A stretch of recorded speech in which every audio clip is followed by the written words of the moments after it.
There it is.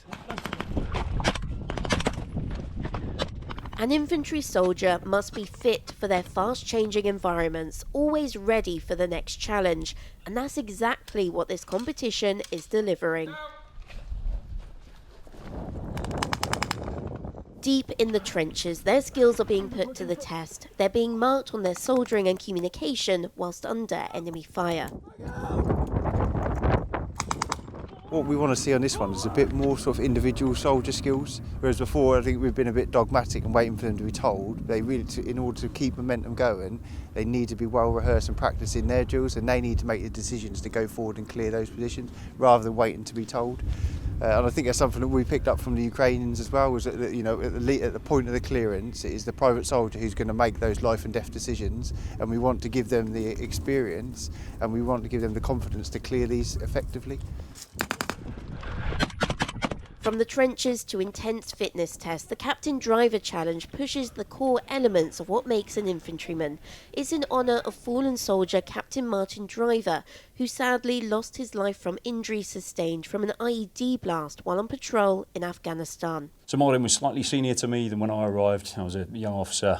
He was a few years senior. But what I remember is just how professional the man was. So an absolute warrior. And as I've touched on, the skills now that we hold dear in the infantry always have, and the testing today, you know, he absolutely epitomised those. So whether it was fitness, whether it was marksmanship, whether it was leadership, you know, he was fantastic across the board.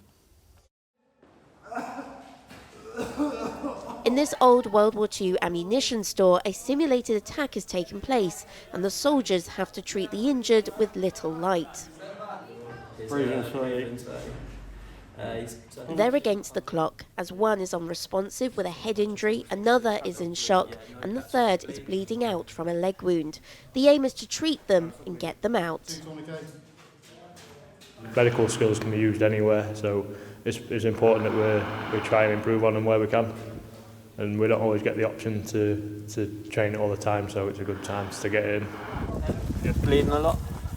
His pulse was 100, his breathing was 30. The main things that we're going to be looking for is like clear command and control, wanting to see that the patients are prioritised in order of treatment and who gets what treatment when. So if there's a lot of casualties, we do as much as we can for as many as we can.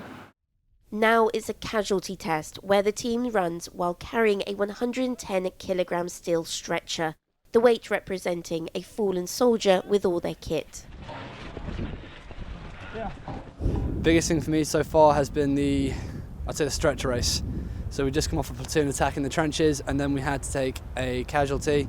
So to weight a stretcher, we took that back from the trench area back to the front gate of the offices. That was about 3.5 kilometres.